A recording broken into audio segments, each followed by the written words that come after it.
No one watching that night expected what came next. The studio lights blazed hot, bouncing off polished desks and anxious faces. A debate meant for policy discussion had already been teetering on the edge of spectacle, and then it happened. Kellyanne Conway's voice cut through the air like a blade. Sharp, shrill, unrelenting. She leaned forward, eyes flashing, jabbing her finger toward Jasmine Crockett as if sheer volume could substitute for truth. "Answer the question," she barked, her words echoing across the set. The moderator froze mid-sentence, caught between referee and bystander. One panelist glanced nervously at the camera. Another shifted in their chair as if bracing for impact. The sound was more than noise. It was a storm crashing against calm waters. Kellyanne's tirade swelled, each sentence louder, more frantic, dripping with the same arrogance she'd honed in years of television combat. To her, shouting was winning. To her, drowning out reason was the art.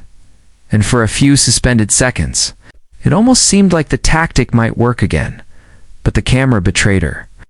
As she flailed, the lens lingered on Jasmine Crockett, sitting still, breathing steady. Her eyes didn't dart, her hands didn't fidget. Where Kellyanne's face was flushed with fury, Jasmine's was composed as if carved in stone. She waited. And in that waiting, something shifted. Viewers at home felt it first, though they couldn't yet name it. They leaned closer to their screens, hearts tugged by a sense that something rare was unfolding. Conway's voice grew hoarse, words tangling over each other, desperation creeping in around the edges. Yet the focus wasn't on her anymore. The focus was on the silence Jasmine maintained, the gravity building in her stillness. The moderator finally attempted to intervene, but his voice sounded small, even embarrassed against the fury Conway. Unleashed, he might as well have been invisible, because all eyes, millions across the country, were fixed on Jasmine Crockett, waiting for her to move, to speak, to break the silence. And when she finally did, it wasn't with rage, nor with volume. It was with a calm so piercing it made the storm seem pitiful. Words measured, deliberate, each syllable carrying weight. But her calm words would soon ripple across America. And in that silence, history began to turn. The debate that night had been billed as a conversation about justice and democracy. But from the moment the cameras switched on, it felt like something more. The studio backdrop glowed in deep blues and reds, patriotic and theatrical. As if the producers knew they were hosting not just a political exchange, but a battle of values. Each chair at the long, glossy desk held not only a speaker, but a symbol. Voices meant to embody two Americas colliding under the bright lights of live television. For years, Kellyanne Conway had built her reputation on combative tactics. She didn't debate to illuminate. She debated to dominate. Viewers remembered her coining alternative facts, spinning outrage into a brand, and wielding sarcasm like a blade. To her supporters, it was clever. To her critics, it was corrosive a performance that cheapened truth itself. And as she squared off against Jasmine Crockett, Kellyanne reached again for the only strategy she knew: volume, venom, and spectacle. But this wasn't just another evening news segment. For Jasmine, a woman whose journey into politics had been rooted in defending the voiceless, this was personal. She understood the stakes were higher than a single headline. She carried with her the weight of communities often ignored, people who had been told to stay quiet while power shouted them down. To sit calmly under Kellyanne's barrage was not passivity. It was resistance in its purest form. The moderators tried to keep the conversation tethered to substance questions about democratic institutions, truth in public life, and the role of accountability in leadership. But Kellyanne refused the anchor of facts. Instead, she lashed out, twisting words, accusing, deflecting. She raised her voice until it swallowed the very questions posed. This was her theater, her way of bending reality into a haze where truth and lies blurred. The contrast could not have been sharper. On one side, Conway's frenzied energy, all heat and fury. On the other, Crockett's composure, her silence turning into its own kind of power. The nation had seen shouting matches before.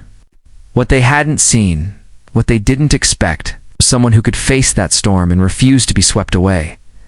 This was why the moment mattered. It's because in a time when political discourse seemed to collapse into noise, here was a young congresswoman reminding the country that calm did not mean weak, and dignity did not mean passive. Her every breath was a challenge to the idea that chaos wins. Viewers across the country leaned forward, sensing the electricity. In living rooms, in offices, on phones and laptops, they watched Kellyanne's fury mount and wondered how long Jasmine could endure it. Would she finally snap back, meeting volume with volume? Would she retreat into silence and let Conway claim victory by sheer force of will? Or would something else, something entirely unexpected, happen before their eyes? Tension tightened, like a wire ready to snap. Each second that passed felt like an invitation to history. The kind of moment people would remember, not just for what was said, but for how it made them feel. And as Conway's tirade reached its peak, spittle at the edges of her words, a strange hush fell over the room. Even the panelists, who had been shifting uncomfortably now, sat frozen, their eyes darting between the two women as if they sensed the story had slipped out of their control. Viewers had no idea. The next few minutes would ignite a national firestorm too. Understand what unfolded in that studio. You have to understand Kellyanne Conway. She wasn't just another political commentator.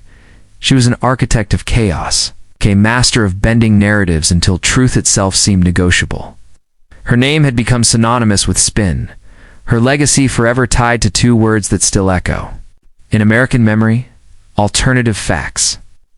That phrase wasn't a slip of the tongue. It was a worldview.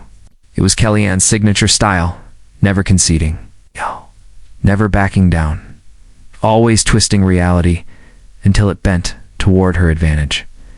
She thrived in conflict. The more heated the environment, the more alive she seemed. Critics called her tactics. Shameless supporters called them effective. But no one denied her ability to dominate a conversation by sheer force of personality. It wasn't always about volume.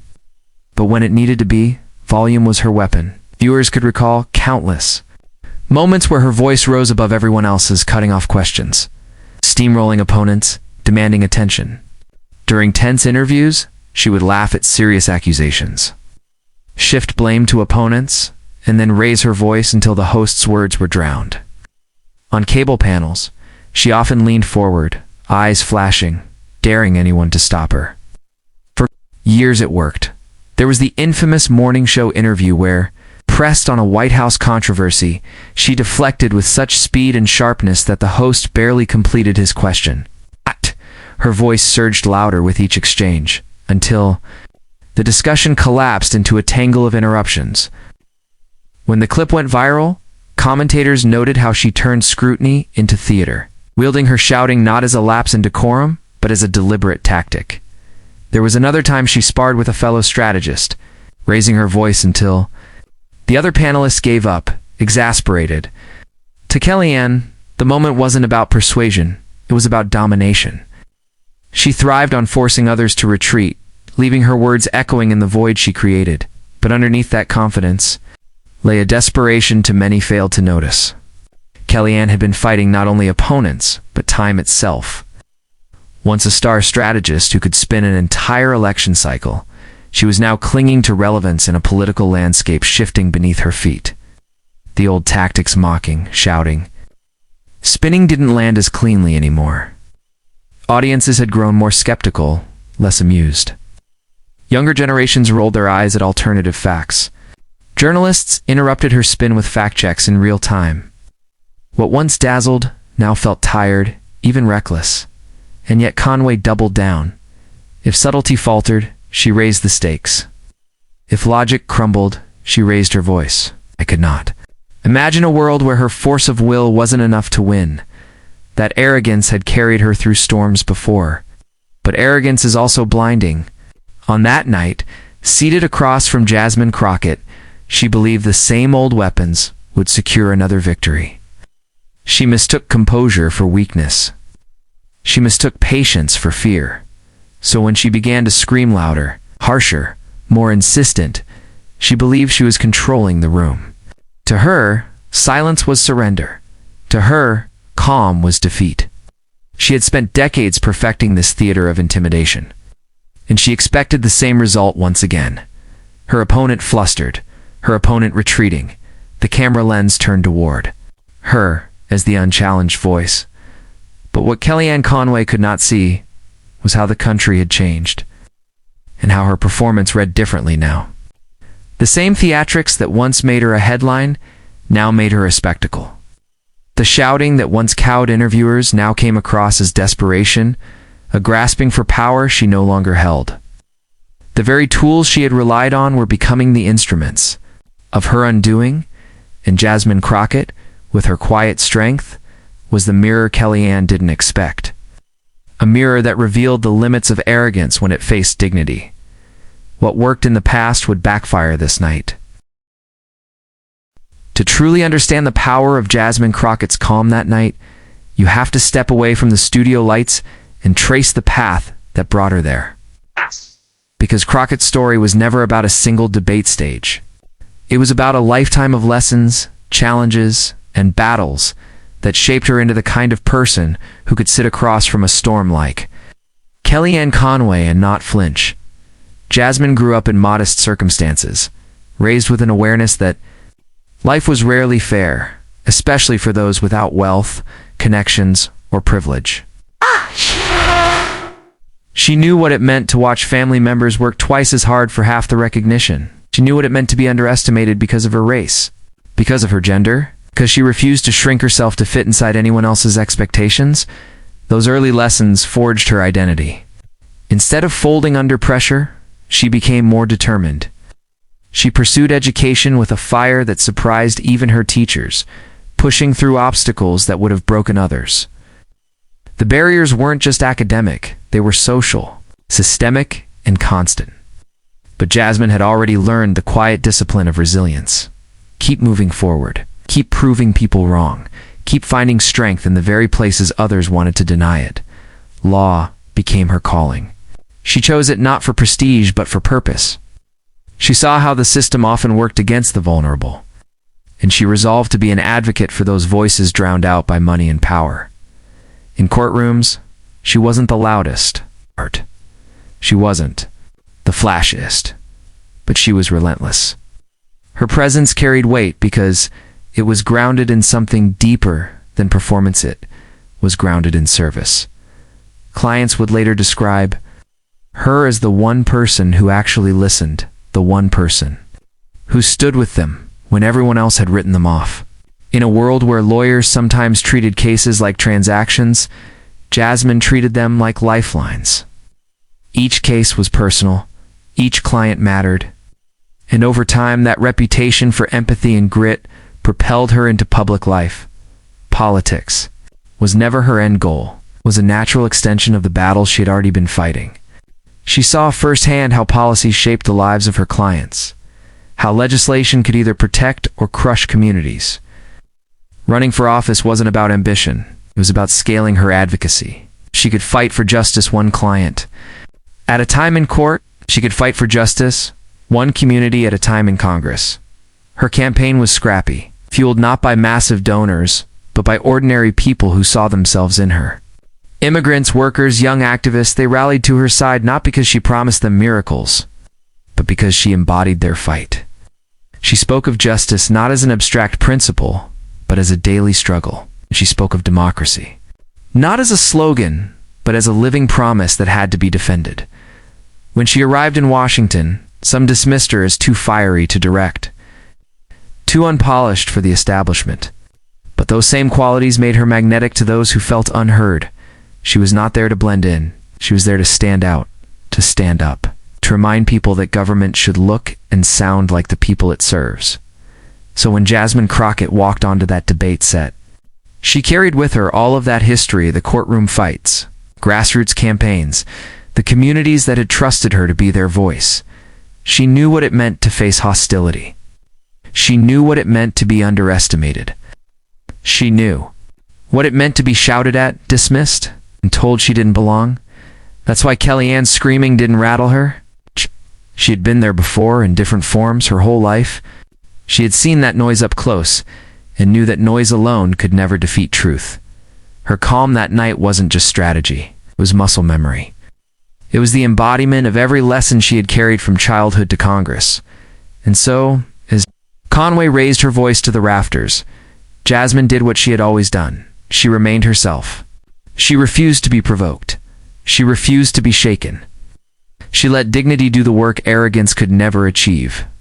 This was not just a debate. For Jasmine, it was a test of everything she stood for. It was a reminder of why she entered public life.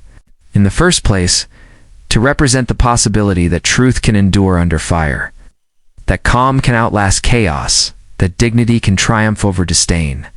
The storm raged across from her, but Jasmine Crockett had weathered bigger storms. And in that studio, she knew her story wasn't about surviving them anymore. It was about showing the world how to overcome them. The cameras snapped the audience back into the studio, where the storm had only grown louder. Kellyanne Conway's voice now carried a sharp edge, rising and falling in furious waves that threatened to drown out everything else in the room. She leaned across the polished desk, her hands chopping the air, her face taut with indignation. Each word landed like a strike, meant not just to argue, but to batter, to overwhelm, to dominate. "You don't even care about the facts," shouted, her tone dripping with accusation. "You sit here pretending you know better, when the truth is, you've built your whole career on lies." The moderator tried to interject, raising his hand like a traffic officer, but Conway plowed ahead. The rules no longer mattered. The only law in her world was volume. Viewers could see the veins tightening at her temple, her body leaning further into aggression as if she could physically push Jasmine Crockett off her axis. But Jasmine didn't move. She didn't flinch. She didn't even raise her voice. Posture was steady, shoulders relaxed, eyes fixed calmly on the woman beside her. Where Conway's energy was frantic, Crockett's was composed. She clasped her hands lightly on the desk, her breathing even, her silence deliberate. And that contrast became its own kind of performance, a dual not of words, but of presence. The more Conway raged, the more the silence around Jasmine began to speak. The camera cut between them, one face twisted in fury, the other serene. One voice shrieking, the other holding back with the discipline of a soldier. Viewers at home felt the tension as if the air itself was vibrating, charged with the collision of noise and stillness. "Answer me," Conway demanded, her pitch climbing. "Tell the American people why you're covering for corruption." Her words blurred together, accusations layered over accusations, till they spilled into incoherence. And still, Jasmine sat, watching, waiting, allowing Conway's fury to echo off the walls until it started to sound hollow. The panelists shifted in their chairs, their discomfort visible. One reached for a glass of water, another kept darting glances at Jasmine as though silently, pleading with her to finally respond. But Crockett knew the power of timing. She knew the potency of patience. Every second she withheld her voice, the anticipation grew sharper. The silence was no longer weakness. It was suspense. It was a coil tightening, ready to release. At home, viewers leaned forward. Some clutched their remotes. Others glanced at the chat feed streaming beside the broadcast. Asterisk, why isn't Jasmine saying anything? She's gonna let her have it? Wait for it. Asterisk, the sense of inevitability thickened with every scream Conway unleashed. The louder she grew, the smaller she seemed, the more frantic her gestures, the more desperate her performance looked. By contrast, Jasmine began to radiate authority simply by refusing to enter the circus. It was a battle of contrasts, a theater of opposites. Arrogance against grace, chaos against discipline, bluster against truth unspoken. And as the moment stretched, it became clear that this was no ordinary debate. This was a symbolic clash in old style of politics, gasping for air against a new force refusing to bend. The studio's sound engineers had to lower Conway's levels, shouting, clipping their monitors, but even that technical adjustment couldn't dampen the spectacle. It was Conway versus herself now, her fury spiraling into exhaustion, her argument dissolving into volume. And then finally Jasmine shifted, just slightly. Breath, a tilt of her head, a softening in her eyes, was enough to send a jolt. Through the audience, the moderators went silent, sensing what was about to happen. The panelists leaned in, because everyone in the room, And everyone watching across the country knew one thing: the silence was about to end. And just when it seemed Conway had the upper hand, Jasmine opened her mouth. The room was vibrating with Kellyanne Conway's rage when Jasmine finally leaned forward. For nearly 5 minutes, she had sat in stillness, absorbing every accusation, every shout, every desperate attempt to bulldoze her into silence. And then, with a single inhale, she shifted the energy of the entire debate. "Are you finished?" Jasmine asked quietly, her voice smooth and measured. No anger, no raised pitch. Just calm clarity, cutting through the noise like a scalpel through cloth. The studio went silent. The moderator froze mid-breath. Even Conway blinked, her mouth hanging open for the briefest second, as if she hadn't expected resistance without rage. Jasmine let the pause linger. She held Conway's gaze with an expression that wasn't hostile, but almost pitying. And then she began, "You've shouted about corruption, about truth, about facts," she said, each word deliberate, unhurried. "But the irony, Ms. Conway, is that you've built your career not on truth, but on distortion. You've called lies, alternative facts. You've screamed to cover silence. And you think if you yell long enough, reality itself will bend. But reality doesn't bend. Not tonight." Conway tried to interrupt, her lips curling into another sharp retort, but Jasmine didn't allow the rhythm to break. She leaned in slightly, her voice still low, almost intimate, as if speaking directly to Conway's soul rather than to thee. "Millions watching at home, you want to talk about caring for the American people? Let's talk about that. Because I come from communities you've only ever talked. It's about never to. I've sat in courtrooms with people who couldn't afford representation.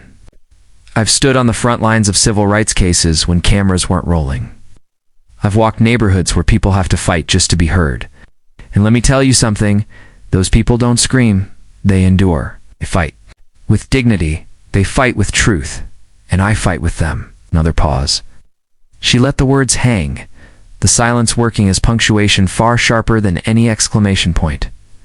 Across the desk, Conway shifted in her seat, her eyes darting to the moderator as though searching for an escape hatch. Her voice had always been her weapon, but now, in the face of Crockett's calm, it felt clumsy, almost CARTOs. Jasmine continued. "You see, Ms. Conway, yelling doesn't scare me. It doesn't move me. I grew up in a world where shouting was used to silence people like me. But I learned young that calm truth outlasts chaos every single time, because chaos burns itself out. Truth doesn't." The moderator's lips parted slightly, as though he too was caught in the spell of her cadence. The panelists exchanged glances, their earlier discomfort melting into awe. At home, viewers began flooding social media. On Twitter, hashtags were already climbing. Hashtag.com vs chaos. Hashtag Jasmine mic drop. Hashtag Conway meltdown. Clips of Jasmine's first few lines circulated within seconds. One user posted, *, "This is how you dismantle arrogance with calm, with facts, with grace." Another wrote, *, "Kellyanne screamed." Jasmine whispered, "Guess who the world heard?" * back in the studio. Jasmine pressed forward. "This isn't about me, and it isn't about you. It's about the people watching people who are sick of being told that shouting is strength. They know strength when they see it. Strength doesn't scream. Strength listens. Strength stands firm. Strength tells the truth, even when the truth isn't comfortable." Her voice never rose. It didn't need to. Each syllable landed heavier. Because of its restraint, Conway, visibly rattled now, tried to interject again. "You're deflecting," she began, her voice shaky, but Jasmine calmly raised a hand not to silence, but to command space. "No," Jasmine said, steady. "I am centering the truth. The truth is this. The American people deserve leaders who won't yell at them when they're scared, who won't lie to them when they're vulnerable, who won't manipulate them when they're searching for hope. They deserve leaders who know that dignity is not optional. And they deserve leaders who can look someone like you in the eye and refuse to be bullied." The line hit like thunder. The audience, silent until then, erupted in scattered applause. Despite the setting being a studio not designed for ovations, Even the moderator couldn't hide a faint smile tugging at the corner of his lips. On social media, the moment exploded further. A meme circulated of Jasmine sitting calm and collected, captioned, "Asterisk, when you fight chaos with dignity." TikTok edits layered dramatic music over her line, "Asterisk, truth doesn't bend. Not tonight." Less than an hour, millions of views poured in. Back in the studio, the dynamic had completely shifted. Conway, once the loudest presence in the room, now looked diminished, her attempts to recover falling flat. She tried a forced laugh, but it sounded hollow. She raised her hand as if to counter, but her words faltered. For the first time in years of televised dominance, Kellyanne Conway looked small. Jasmine finished with the kind of grace that no shouting could touch. "You can keep yelling if you want," she said gently, almost like a teacher correcting a stubborn student. "But I promise you the American people are listening to more than noise. They're listening to truth. And truth always speaks louder in the end." The studio was silent once more, silence so thick it felt historic. Like the pause between a verdict and the gavel, Twitter exploded within seconds. Memes were born that night. Journalists tweeted live reactions. Asterisk Crockett just dismantled Conway with calm precision. Influencers clipped the moment into inspirational reels. Hashtags trended not just nationally, but globally. What? Rare night, the internet wasn't divided into noise. It was united in awe. And in that silence, in that viral eruption, it became clear. Kellyanne Conway had screamed, but Jasmine Crockett had spoken. The storm had lost its thunder, and if the studio was stunned. The internet was about to erupt. The moment Jasmine's final words landed, the studio froze in suspended silence. For several beats, no one moved. The moderator stared at his notes as if suddenly unsure of his role, his well-rehearsed questions. Forgotten. The panelists shifted uneasily in their seats, caught between professional neutrality and the instinct to applaud. Even the production crew, usually invisible, usually mechanical, hesitated before cutting to commercial, as though they too understood something historic had just taken place. Kellyanne Conway, the once commanding voice in the room, seemed to shrink under the weight of that silence. Her hands fidgeted with her notes, her eyes darting toward the cameras and then back to the desk. She forced a smile, thin and brittle, but it cracked before it could convince anyone. Her arm of the volume. The bravado, the relentless aggression, had failed her. And in that failure, she appeared for the first time in years. Vulnerable. The moderator cleared his throat, breaking the stillness with an awkward chuckle. "Well, God. Strong points from both sides," he muttered, though even he couldn't disguise the disbelief etched into his tone. The audience at home could sense his unease, his desperate attempt to drag the broadcast back into neutral territory. But the damage was already done. Within minutes, social media became the true arena. Twitter timelines filled with clips of Jasmine's calm takedown. Hashtags like hashtag Jasmine mic drop, hashtag truth over noise, and hashtag Conway collapse surged into the trending lists. Journalists posted rapid-fire commentary. Asterisk, this was more than a debate moment. It was a turning point. Influencers clipped her line, asterisk truth doesn't bend. Psst, not tonight. Asterisk overlaying it with cinematic music. Hours. Millions had viewed, shared, and remixed the moment into a cultural phenomenon. On Instagram, memes multiplied like wildfire. One showed a split screen. Conway mid-scream on the left, Jasmine serene on the right. The caption read, asterisk, this is the difference between noise and leadership. Another showed Jasmine's quiet hand raise with the words, asterisk, when you don't. Just win the arguments, you own the moment. TikTok stitched her mic drop into motivational edits, placing her calm words over images of protests, classrooms, and immigrant families. Even late-night comedians joined the wave. By the next evening, monologues featured clips of Conway's meltdown juxtaposed with Jasmine's stillness. You know you've lost the argument, one joked. When Twitter turns your opponent's silence into a national anthem, it wasn't just entertainment, it was politics. Prominent figures weighed in almost immediately. Progressive. Lawmakers praised Jasmine for her composure under fire, calling it a masterclass in leadership. Civil rights activists circulated her words as rallying cries. Even some moderates and conservatives, weary of Conway's theatrics, admitted that Crockett had delivered a rare and refreshing dose of dignity. The ripple effect reached everyday Americans too. Teachers shared her speech in classrooms as an example of grace under pressure. Parents told their children about standing tall against bullies. Community organizers clipped her lines into motivational reels for grassroots campaigns. Jasmine had not just won a debate, she had given people a language for resilience.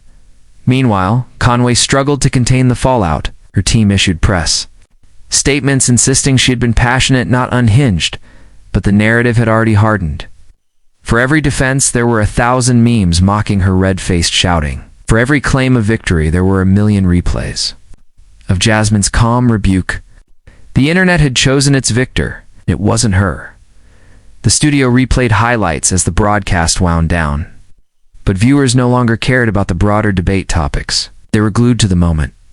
That single exchange, Conway screaming, Jasmine responding with quiet precision, had overshadowed everything else. For Jasmine Crockett, the aftermath was transformative. Overnight, her follower counts skyrocketed. Invitations poured in from news outlets, podcasts, and community forums.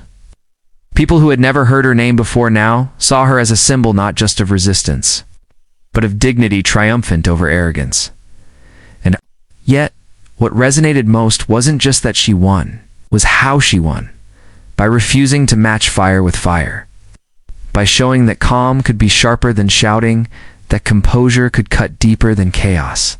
Her words didn't just dismantle an opponent, they gave a weary nation permission to believe again in the quiet power of truth. If you believe, as we do, that dignity is stronger than arrogance, that calm is more powerful than chaos, and that truth will always outlast spin, then this is your invitation. Share this story with someone who needs to hear it. Subscribe to this channel so you never miss these moments of clarity in a noisy world. And most importantly, join us.